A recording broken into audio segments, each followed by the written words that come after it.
Bienvenido a tu programa, Dialogando con el Obispo. De corazón a corazón. Conduce Monseñor Rodrigo Aguilar, por la señal de Radio Tepeyac. Comenzamos. Buenas noches, estimado auditorio que nos escuchan y nos ven en este programa en vivo, Dialogando con el Obispo de corazón a corazón. Lamento no haber estado presente hace 8 días, pues tuvimos reunión en Tuxtla Gutiérrez los obispos de las 3 diócesis de Chiapas, Tuxtla Gutiérrez, Tapachula y San Cristóbal de las Casas, incluidos los más cercanos colaboradores que son los vicarios generales y los secretarios cancilleres. Aquí en la diócesis de San Cristóbal, el vicario general es el padre Víctor Manuel Pérez Hernández y la secretaria canciller es la hermana Micaela. Bueno, y ya de Tuxtla y Tapachula ya estuvieron también presentes. Pero bendito Dios que estaré presente en vivo en todos los programas de lunes de este mes de julio que resta y todo el mes de agosto. Hasta septiembre volveré a estar ausente un lunes. Bien, están enlazados por FM 93.1 y pueden enviar mensajes de saludo, preguntas, peticiones, comentarios que pueden enviar como mensaje al número telefónico de Radio Tepeyac 967-142-4271. Repito, 967-142-4271. O también entrando a internet, ya sea con www.radiotepeyac.com.mx, www.radiotepeyac.com.mx, o también entrando a Facebook, ponen @ y luego mi nombre con minúsculas, sin espacios, Obispo Rodrigo Aguilar, todo seguido con minúsculas, Obispo Rodrigo Aguilar en Facebook. Bien, este día, lunes 13 de julio, celebramos la fiesta de San Enrique, emperador de Alemania, que vivió en el siglo XI, a fines del siglo XI, inicios del siglo XII, y fue de una vida limpia, sana y santa, preocupado por vivir su fe en la Iglesia Católica y que en su reino se viviera la fe, promoviendo las comunidades religiosas. Hay más de 20 santos o beatos con el nombre de Enrique, pero todos ellos toman el nombre de San Enrique, cuya fiesta celebramos el día de hoy. Por eso me da la impresión de que es un nombre que gusta mucho y que muchas personas llevan este nombre. Yo tengo parientes que tienen este nombre y amigos, así que es un nombre frecuente en nuestras familias y comunidades. Pero a su vez las lecturas del día de hoy de la Palabra de Dios, de la liturgia de la Eucaristía, propiamente no tienen en cuenta San Enrique, sino que son las lecturas que corresponden a esta semana número 15 del tiempo ordinario, el día lunes. Voy a leer y ayudar a meditar el Evangelio de San Mateo, para quienes tengan ahí a su alcance la Biblia, buscar por favor el Evangelio de San Mateo, capítulo 10, desde el verso 34 hasta el inicio del capítulo 11, el versículo 1. De modo que es San Mateo, capítulo 10, verso 34, hasta el capítulo 11, versículo 1. El texto es muy rico de mensaje y también complejo, como vamos a escuchar. En aquel tiempo Jesús dijo a sus apóstoles: no piensen que he venido a traer la paz a la tierra.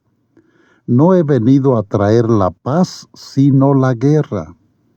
He venido a enfrentar al hijo con su padre, a la hija con su madre, a la nuera con su suegra, y los enemigos de cada uno serán los de su propia familia.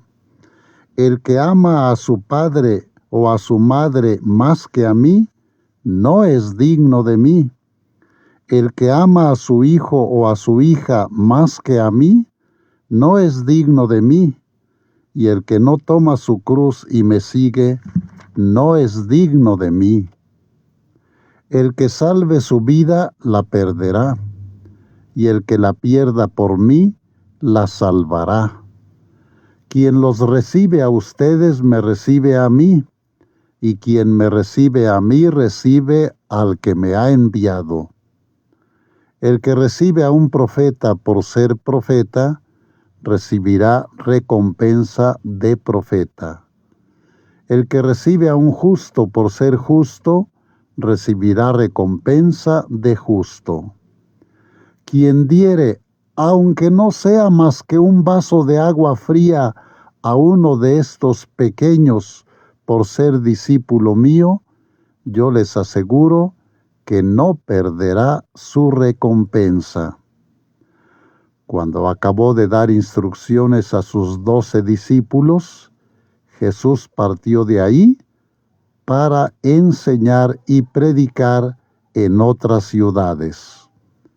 Palabra del Señor. Gloria a ti, Señor Jesús. El texto del Evangelio de hoy es fuerte.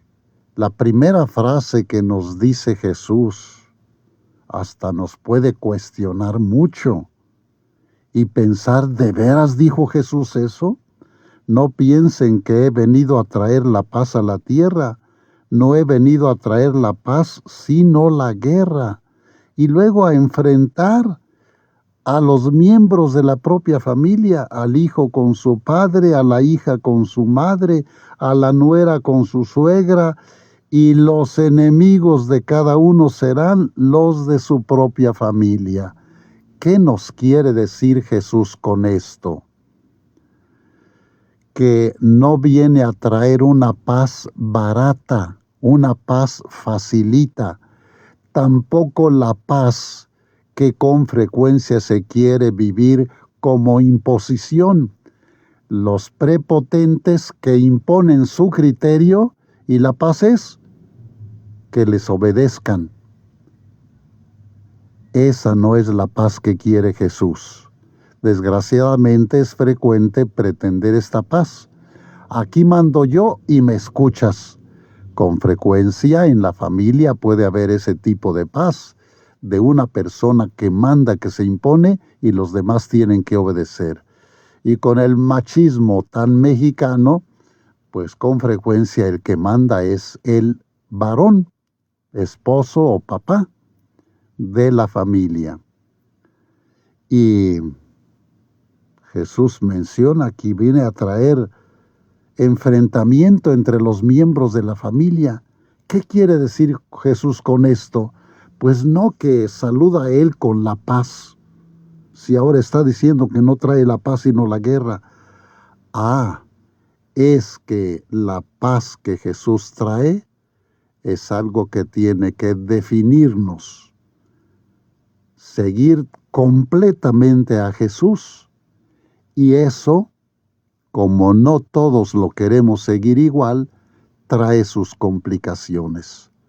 Los enfrentamientos en la familia son en la medida en que no todos asumimos el criterio de que Jesucristo sea el que nos ilumine y conduzca. Cuando lo seguimos a medias y de plano en la familia hay quienes se olvidan de Jesús, entonces va a haber las dificultades por la diferente vinculación obediencia, seguimiento y testimonio de Jesús. A veces esto se refleja en que en la familia no todos llevamos la misma forma, intensidad de vivir la fe. Es lo que quiere decir Jesús. Lo dice más claramente después: el que ama a su padre o a su madre más que a mí, no es digno de mí. Sí debemos querer a papá y mamá, a nuestros hermanos, pero siempre en Cristo Jesús. Con esto no es Jesús el gran egoísta que quiere estar al centro de todo cómodamente.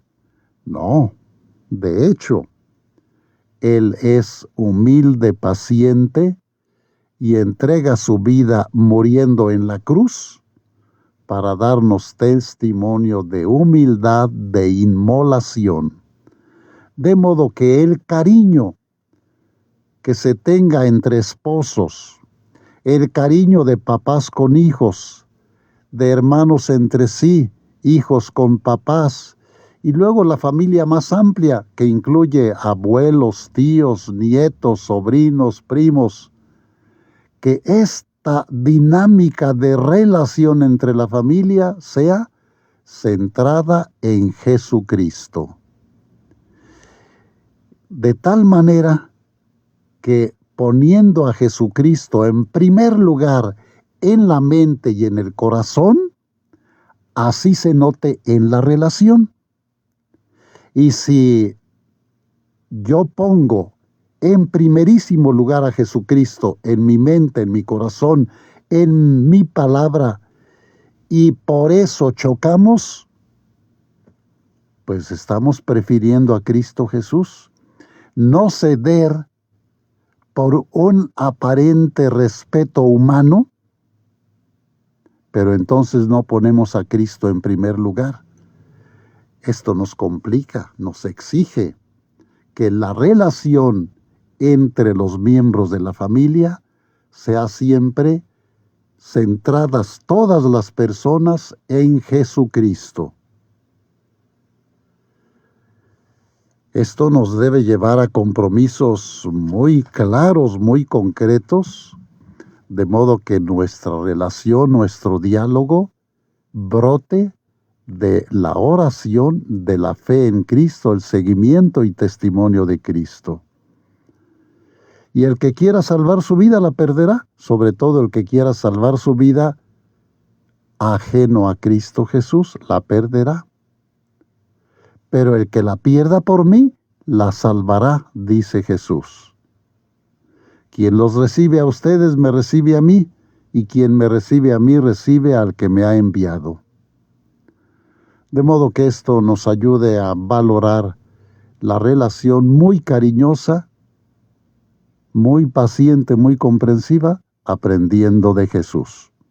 Obviamente, Jesús como hijo de María, hijo adoptivo de José, en la Sagrada Familia de Nazaret, provoca esa relación, esa intimidad. Y María y José se quieren, apoyándose en la misión que Dios les encomienda. María dando a luz a Jesús y José aceptando al Hijo de María como propio y ayudando a María y a Jesús a crecer en su vida, en su respuesta a Dios. De modo que la Sagrada Familia de Nazaret es un hermoso testimonio de cómo estas tres personas están centradas en Jesús, y Jesús centrado en el Padre y dándose generosamente a nosotros.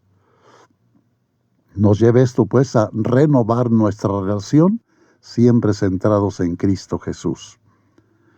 Hay una santa, Edith Stein, alemana, que es judía, y ella decide convertirse en cristiana católica, y primero es bautizada, y esto hace sufrir a su madre. Y Edith Stein quiere mucho a su mamá y a su familia, pero ha preferido a Cristo Y luego cuando Edith Stein quiere entrar en la vocación de vida religiosa de las teresianas, más sufre y hace sufrir a su madre, a su familia. Voy a leer un fragmento de la misma Edith Stein, que ya conocemos como Santa Teresa Benedicta de la Cruz. Dice ella: el Carmelo era mi aspiración desde hacía casi 12 años. Al recibir el bautismo el día de Año Nuevo de 1932, no dudaba de que este era una preparación para mi ingreso en la orden. Pero después, algunos meses más tarde, al encontrarme por vez primera frente a mi querida madre después del bautismo, entendí que ella no habría estado en condiciones por ahora de soportar este segundo golpe. ¿En qué sentido segundo golpe? Porque la madre de Edith Stein sufrió mucho cuando ella, Edith Stein, decidió dejar de ser creyente judía para ser católica. Era como ver a su hija renegar de la fe judía. Y entonces el segundo golpe era no solo el bautismo, sino también entrar como religiosa teresiana. Y es lo que continúa diciendo. Primero, al encontrarme por vez primera frente a mi querida madre después del bautismo, entendí que ella no habría estado en condiciones por ahora de soportar este segundo golpe. No habría muerto de dolor, no, pero su alma habría quedado literalmente inundada de tal amargura que no me sentía capaz de cargar con semejante responsabilidad. Sigue diciendo Edith Stein, ahora Santa Teresa Benedicta de la Cruz. Y continúa diciendo: el último día que pasé en casa era el 12 de octubre. Mi madre y yo nos quedamos solas en la habitación, mientras mis hermanas se ocupaban de lavar los platos y poner todo en orden. Escondió, mi madre, el rostro entre sus manos y empezó a llorar. Continúa diciendo Edith Stein: me puse detrás de su silla y fui apretando contra mi seno su cabeza de plata. Nos quedamos así mucho tiempo, hasta que conseguí persuadirla de que se fuera a la cama. La llevé y le ayudé a desvestirse, por primera vez en toda mi vida.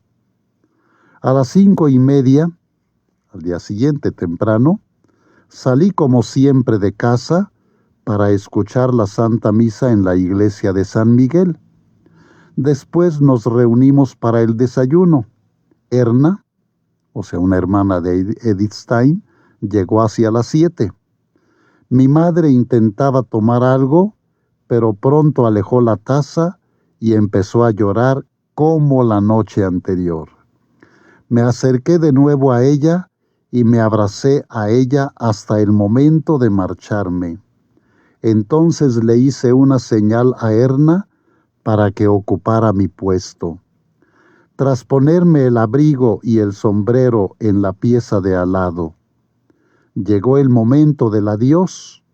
Mi madre me abrazó y me besó con mucho afecto. Finalmente el tren se puso en marcha.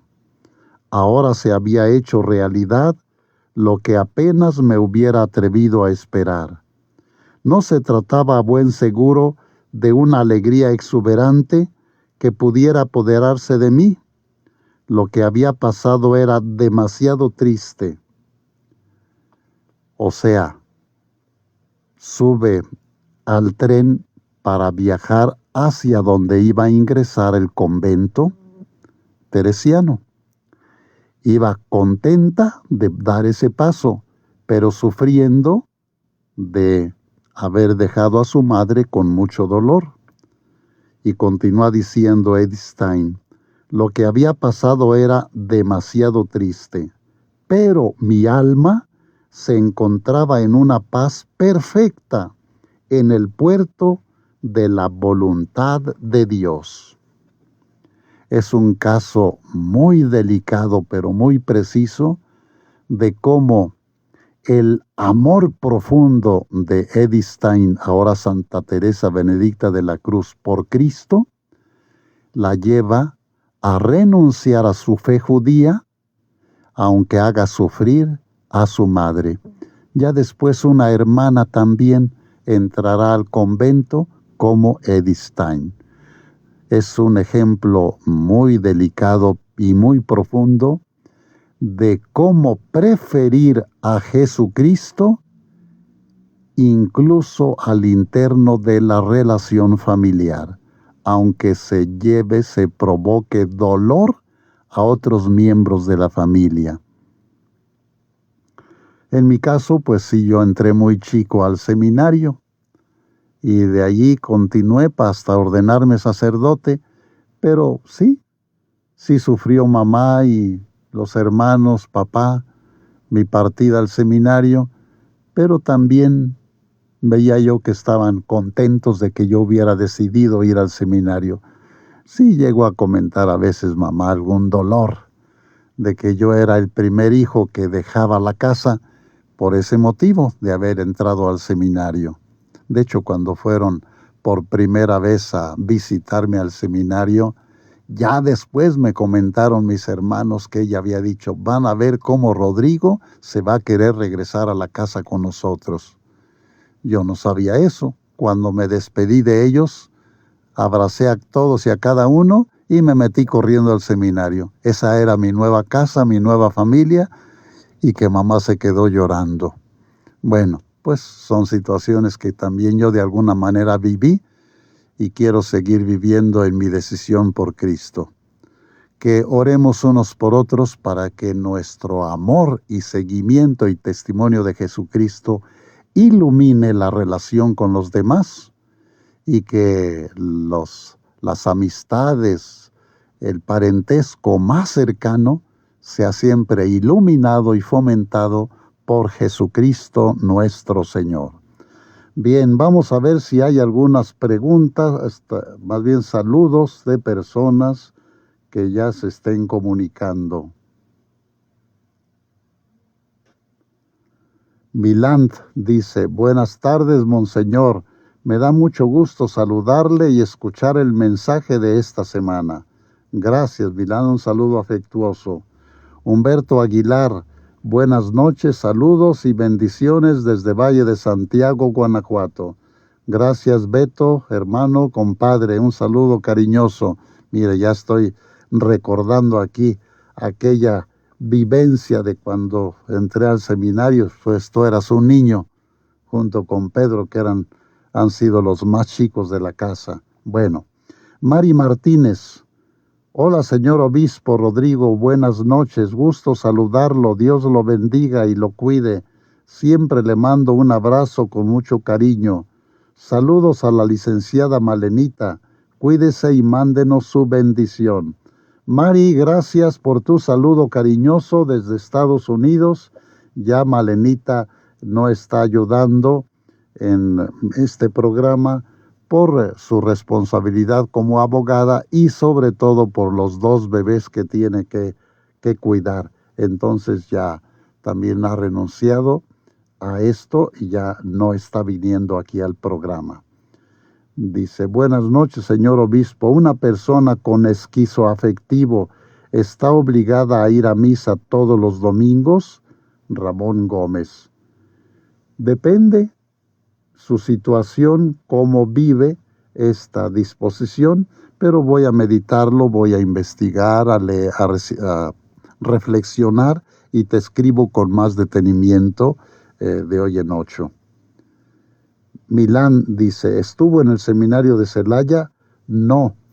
Valle de Santiago, mi pueblo natal, pertenecía a la arquidiócesis de Morelia y eso me hizo ir a Morelia.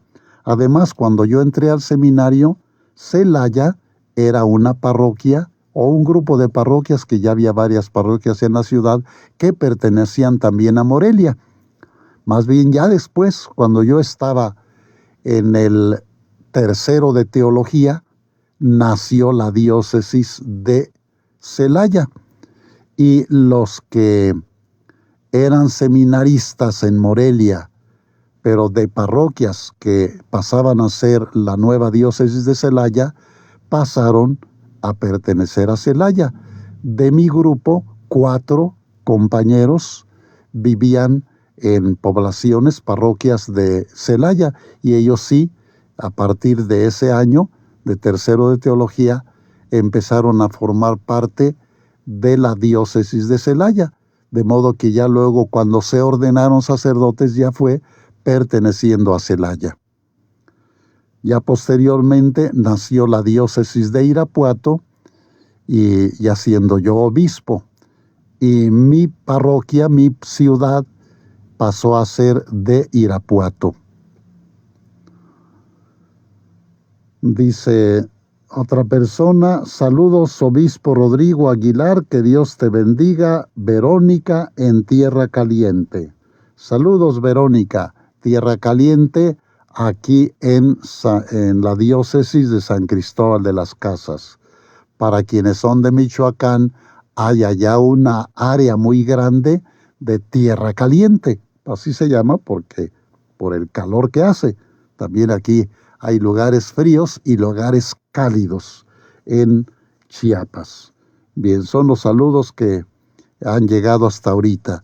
Y voy a contestar a algunas preguntas que me habían hecho hace 8 días y también que a veces me hacen preguntas en otras partes, y entonces yo aprovecho para responder, y aquí ya las voy a decir. Me pregunta una persona: ¿es válido rezar el Santo Rosario en la cama? Yo respondo: desde luego que rezar el rosario en la cama no lo hace inválido, pero habrá que ver las circunstancias y motivos para rezarlo así. Para una persona enferma, sobre todo si se encuentra con serias limitaciones, es algo muy saludable ponerse a rezar así, cuando es la única postura posible. O sea, es muy saludable que los enfermos recen en la cama porque solamente ahí están. También es saludable y provechoso rezar el rosario así en la cama cuando la persona, por ejemplo, está acostada y antes de dormir, en lugar de tener otros pensamientos, prefiere rezar el rosario. O porque se ha despertado temprano y no quiere hacer ruido a otras personas, entonces se pone a rezar el rosario. Todas estas circunstancias hacen ver adecuado que la persona rece el rosario en la cama, pero no es conveniente rezar el rosario en la cama cuando es por flojera o comodinería. De manera que la intención y la actitud para rezar el rosario en la cama es lo que lo vuelve fructuoso o engañoso en sus frutos y validez. Y esto motivó a que una persona que supo de mi respuesta envía una grabación en que un sacerdote expresa argumentos para decir que rezar el rosario en la cama no lo hace inválido. Por ejemplo, en la Biblia está el profeta Ezequías, a quien Dios le habla cuando está en la cama. Y tenemos a San José, el ejemplo por excelencia. San José recibe las indicaciones de Dios en sueños. ¿Y a qué horas está soñando? Pues cuando está dormido en la cama. Y se despierta y le hace caso a lo que Dios le dice en los sueños. 4 célebres sueños en los que advierte cuál es la voluntad de Dios. Despierto, hace lo que Dios le indica en los sueños. De modo que depende pues la actitud con que se quiera rezar en la cama. Otra persona me dice: qué tristeza que en algunas iglesias o capillas no se utilizan las patenas, ya que es para que no caiga algunas partículas del cuerpo de nuestro Señor Jesucristo, y también que la persona que ayuda al Padre esté con gorras, es muy triste. Bueno, son dos aspectos que mencionas. Te invito a que precises más tu comentario e inquietud. En cuanto a la patena, no sé si te refieras a que el sacerdote que celebra la Eucaristía no use patena. Ciertamente, es lo normal que el sacerdote reciba el cáliz que tiene patena. Es muy probable que esto no suceda, que el sacerdote al celebrar la Eucaristía no tenga patena, pero más importante que además de la patena es el corporal, para que las partículas no caigan en el mantel. De modo que para celebrar la misa debe usar cáliz con patena y corporal. Los ministros de la comunión o los diáconos o el sacerdote fuera de la misa que saca el Santísimo para dar la comunión, bueno, se pone un corporal, ya no se pone la patena, se pone un corporal y sobre el corporal se coloca el copón, que es el recipiente en que están las hostias consagradas. No está establecido que el diácono o el ministro o ministra de la comunión que va a dar la comunión deba usar patena. Solamente la patena es para la Eucaristía, pero sí debe usar corporal para colocarlo, repito, sobre el altar y ahí ponga el copón con las hostias consagradas. Ciertamente se debe cuidar no tirar partículas, sino que se consuma toda fracción de hostia que haya quedado. Otra pregunta que me hacen: hay grupos que hacen mucho ruido y aspavientos al rezar y cantar. Y viene la pregunta: ¿eso es bueno o es malo? Yo respondo: imagino que tu pregunta es porque estás pensando en determinadas personas y grupos que son muy festivos y ruidosos en sus formas de hacer oración personal o en grupo, en comunidad. La oración no es necesariamente buena o mala por ser ruidosa o por los aspavientos, sino por la intención del corazón. Dios escucha a las personas y los grupos, tanto si lo hacen con clamores fervorosos o en el silencio. Lo importante es que la expresión sea genuina y respetuosa de los demás y desde luego de cómo dirigirnos a Dios. Con humildad, con sencillez y procurando ofrecernos a Él. Pretender llamar la atención para ser vistos por los demás es hipocresía que condenó Jesús. La oración debe ser una comunicación honesta, no un espectáculo.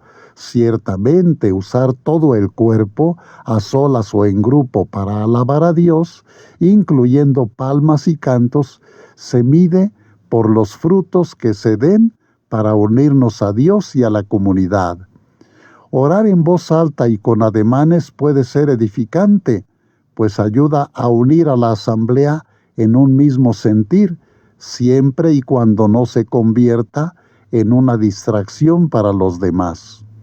Pero la oración festiva en comunidad también debe permitir y llevar a la oración a solas, para crecer en la escucha y la disponibilidad para la respuesta personal en el encuentro con Dios. La verdadera medida de una buena oración radica en el crecimiento espiritual, la paz y la sinceridad, más allá del volumen o el lenguaje corporal utilizado. Veamos si hay más saludos. Sí. Jotayan Juan Eduardo. Buenas noches, estimado Monseñor, un gusto escucharlo. Buenas noches, Juan Eduardo, desde Salta, Argentina. Parece que eres tú el que hace el siguiente mensaje. Hola, buenas noches, señor obispo. Me da mucho gusto saludarlo. El motivo de mi texto es para comentarle una lamentable situación que pasó ayer, terminando la misa de la 1 de la tarde en la iglesia de Santo Domingo. Cuando terminó la misa, ya ve, por lo regular, se pasa a recibir agua bendita en la parte de adelante. Esto es otra persona que comenta esto.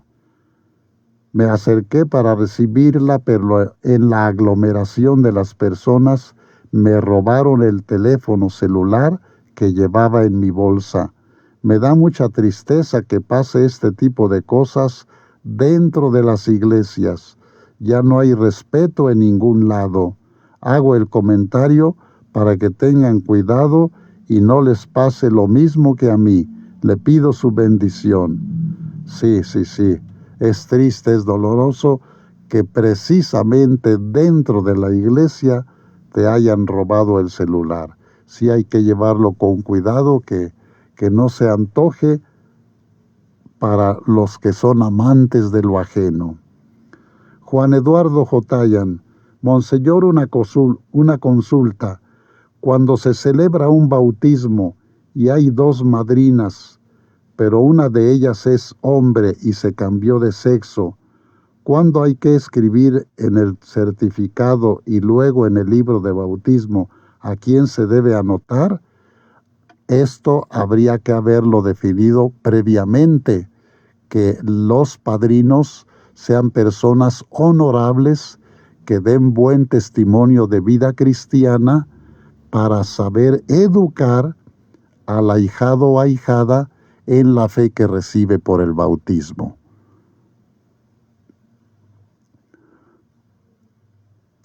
Voy a otras preguntas que me han hecho. Vaya, y aquí me atoré con él.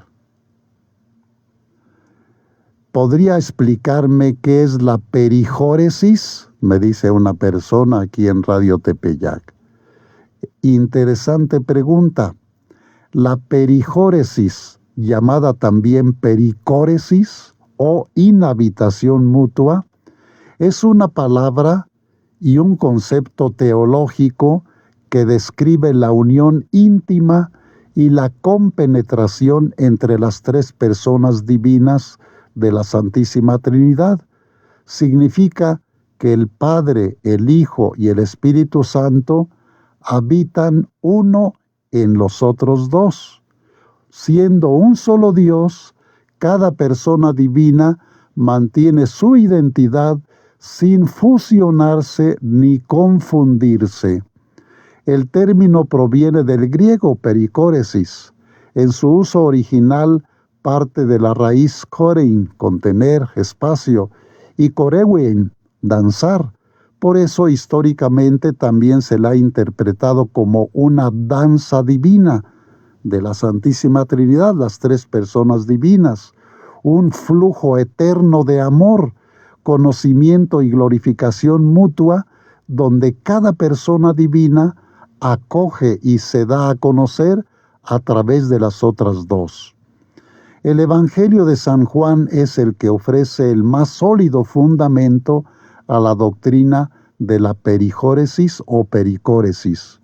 Son más explícitas las afirmaciones sobre la relación entre el Padre y el Hijo, pero la tradición también ha encontrado textos que sostienen la relación con el Espíritu Santo. Así, el Evangelio de San Juan, capítulo 5, verso 19, dice: el Hijo no puede hacer nada por su cuenta, sino lo que ve hacer al Padre. Lo que hace Él, eso también lo hace igualmente el Hijo. San Juan, capítulo 5, verso 19. Otro texto también del Evangelio de San Juan, en el capítulo 14, versos 10 y 11. El que me ha visto a mí, ha visto al Padre. ¿No crees que yo estoy en el Padre y el Padre está en mí? Las palabras que les digo, no las digo por mi cuenta. El Padre que permanece en mí es el que realiza las obras. Créanme, yo estoy en el Padre y el Padre está en mí. San Juan capítulo 14, versos 10 y 11.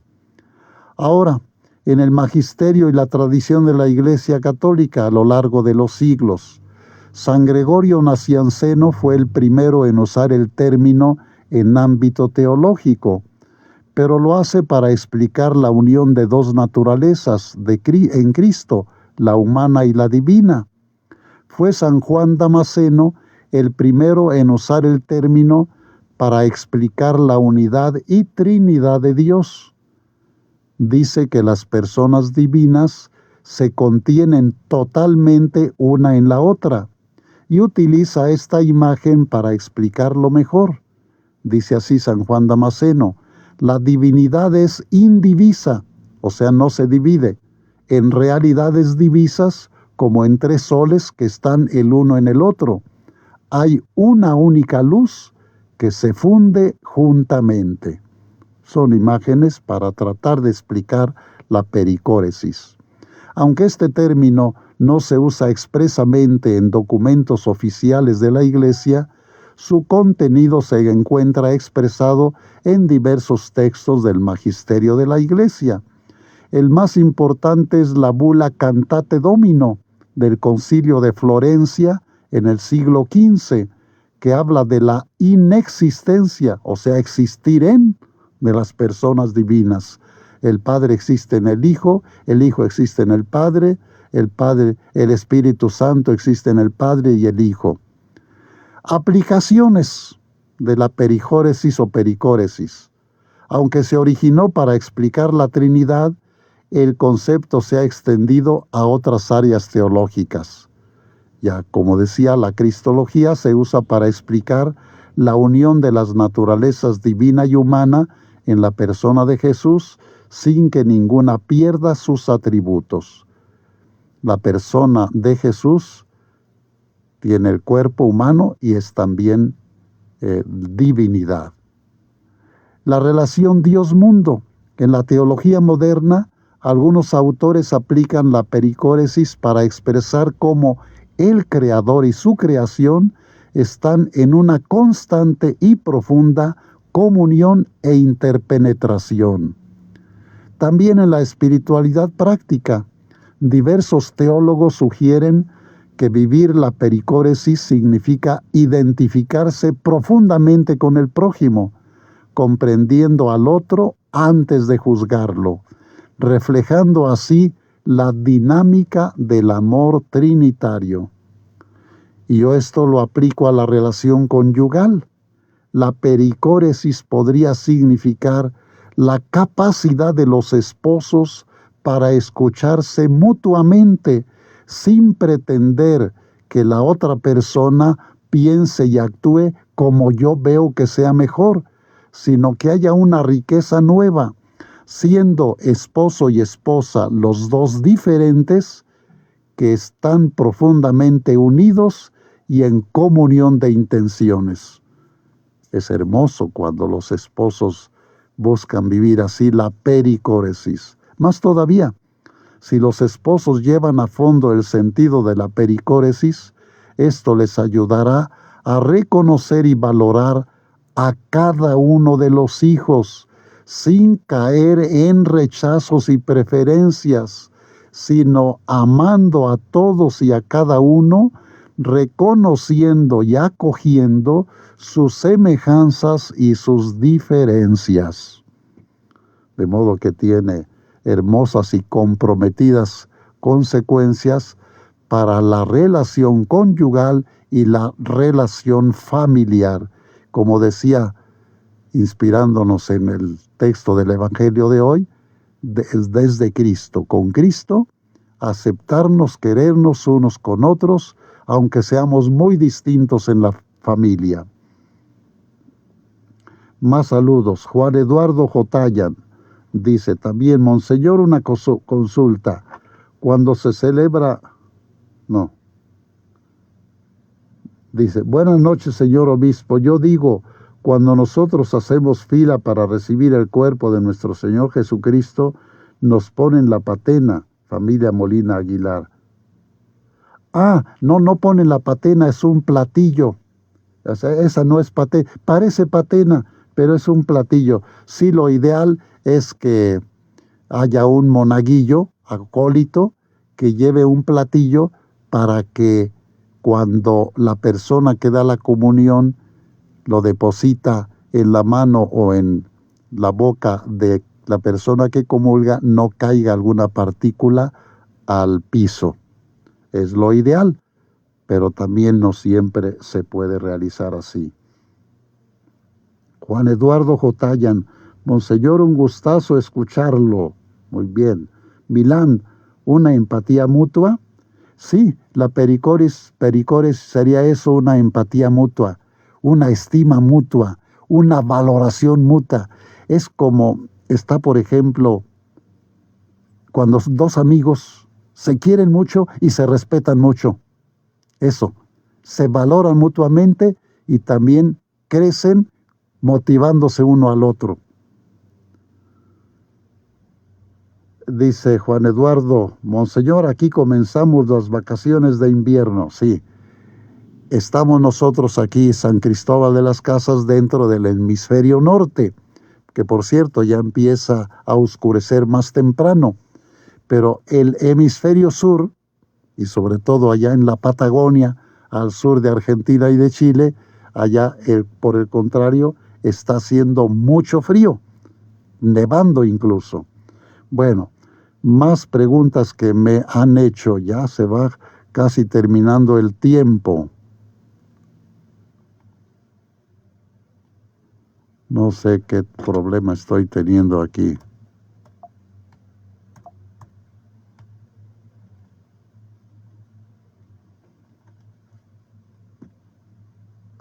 A ver, tuve problema aquí para conectarme con los mensajes que estaba teniendo.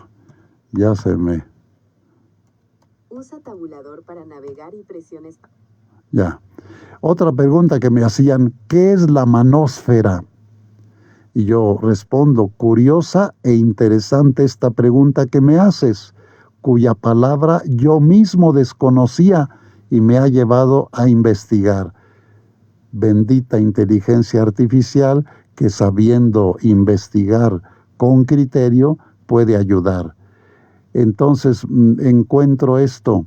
La manósfera es una red de comunidades, influencers y contenidos que promueven una visión distorsionada, violenta y machista de lo que significa ser hombre. Ser hombre es ser macho. Esa es la actitud de la manósfera. Se está convirtiendo en uno de los espacios digitales más preocupantes hoy en día. En la manósfera se multiplican mensajes que afirman que los hombres deben ser duros, dominantes, insensibles, superiores a las mujeres. Rechazan toda expresión de vulnerabilidad y desprecian la empatía. Para contrarrestar lo que sugiere la manósfera, me detengo en explicar más la empatía. ¿Qué es la empatía? Es la capacidad de comprender y compartir las emociones de los demás, permitiendo percibir lo que otra persona siente, o sea, ponerme en los zapatos de la otra persona.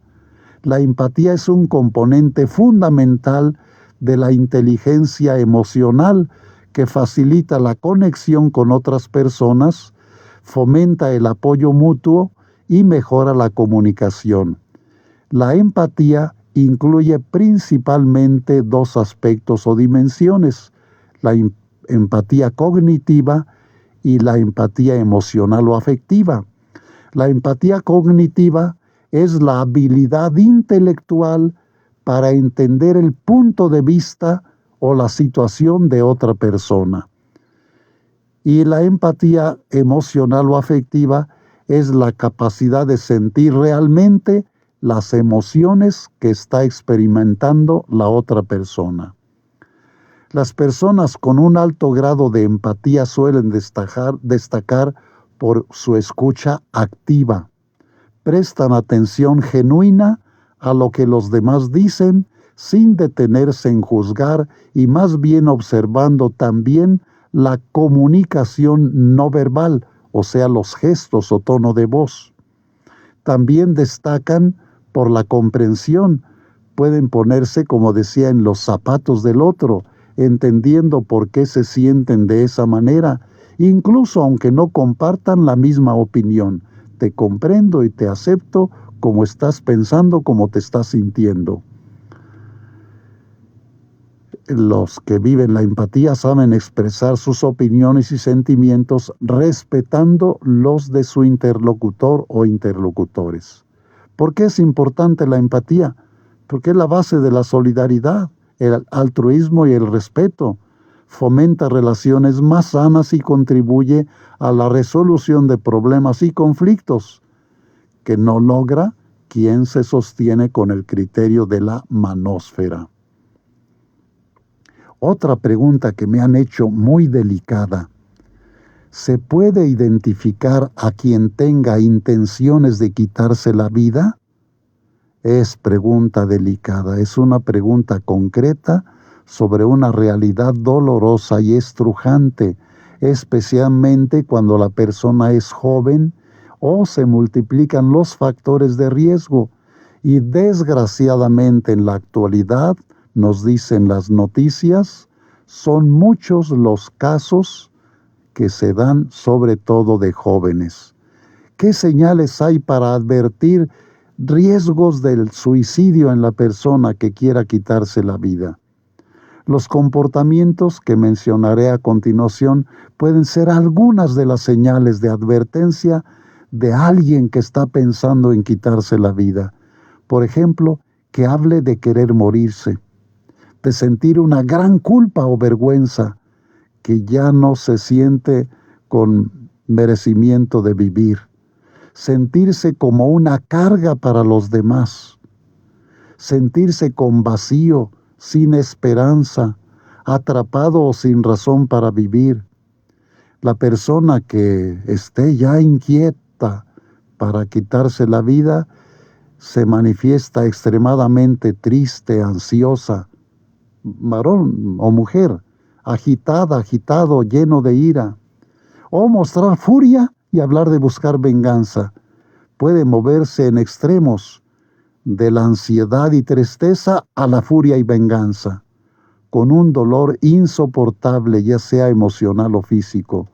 También puede cambiar bruscamente de comportamiento, como hacer un plan o investigar formas de morir, como buscar métodos letales en línea, acumular pastillas o comprar un arma. También la intención de alejarse de los familiares o amigos, decir adiós, regalar artículos importantes o hacer un testamento con esa motivación. Hacer cosas muy arriesgadas como conducir con rapidez extrema un vehículo, una moto. Yo veo algunos motociclistas que manejan con mucha brusquedad, quieren presumir su habilidad, pero también pudiera haber alguna intención secreta de acabar con su vida. Mostrar cambios de humor extremos, cambios extremos en el estado de ánimo, pasando repentinamente de estar muy triste a sentirse muy tranquilo o feliz. Comer o dormir demasiado o muy poco. Consumir drogas o alcohol con más frecuencia. Si estas señales de advertencia las ves en alguien que conoces o las estás teniendo, busca ayuda lo más pronto posible. Para ti o para la otra persona, quitarse la vida no es la solución. La solución es encontrar respuesta a lo que te está haciendo sufrir. El suicidio es una de las principales preocupaciones de la salud pública. Si bien el suicidio es complicado y trágico, a menudo se puede prevenir. Saber las señales de advertencia del suicidio y la manera de obtener ayuda puede salvar vidas. Valorar a la otra persona, que no esté hundida, que sepa reconocer que tiene aspectos positivos para seguir viviendo. Los pensamientos o las acciones suicidas son un signo de angustia extrema y no se deben ignorar.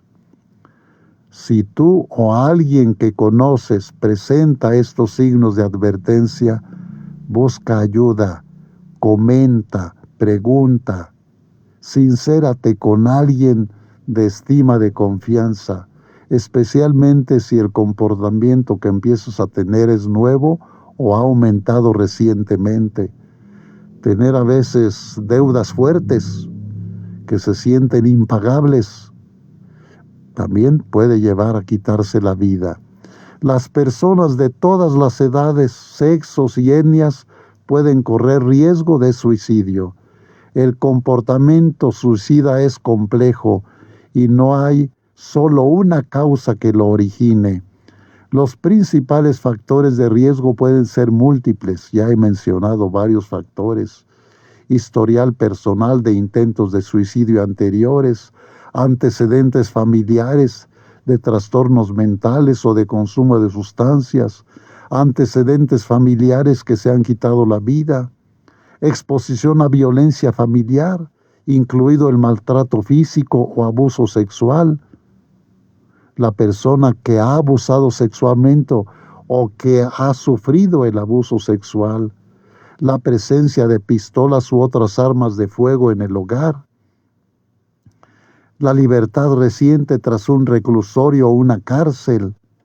Para personas con pensamientos suicidas, la exposición, ya sea directa o indirecta, a comportamientos suicidas de otros, como sus familiares o compañeros o de alguna celebridad, también puede aumentar el riesgo.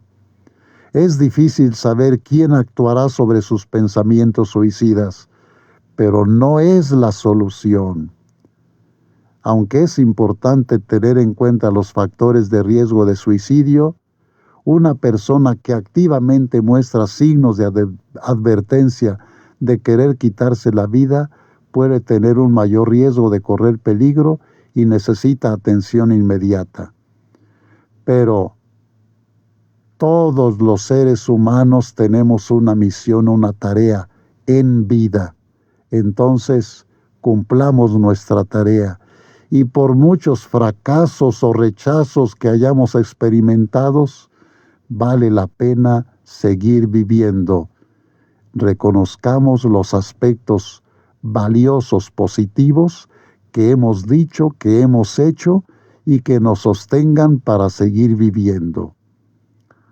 Los factores estresantes de la vida, interpersonales, pérdida de un ser querido, problemas legales, dificultades económicas, vergüenza, acoso, intimidación, discriminación, problemas en las relaciones, pueden contribuir a la posibilidad de quitarse la vida, pero hay que dialogarlos y encontrar motivos para seguir viviendo. Siempre el vivir tiene una misión, una tarea para el bien personal, para el bien de los demás. Y voy a ver si hay más saludos porque ya estamos en los últimos minutos del programa.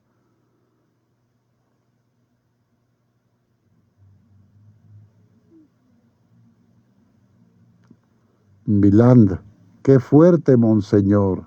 Gracias por compartir su sabiduría. Sí, es estresante el tener a alguien cerca que se haya quitado la vida. Y desgraciadamente puede ser que no haya en nuestra familia, pero sí en personas, en familias cercanas. Entonces, pues sobre todo en los jóvenes que tienen mucho por delante para vivir, ayudarles a que le encuentren sentido a su vida.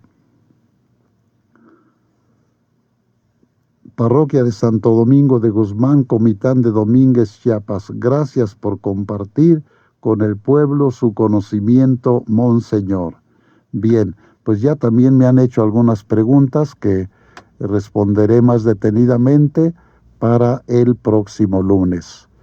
Con mi afecto, la bendición de Dios Padre, Hijo y Espíritu Santo descienda sobre ti, sobre tu familia, en tu misión, en tus obligaciones, en tus tareas, en tus responsabilidades, y que ayudes alegre y generosamente a los demás. Buenas noches.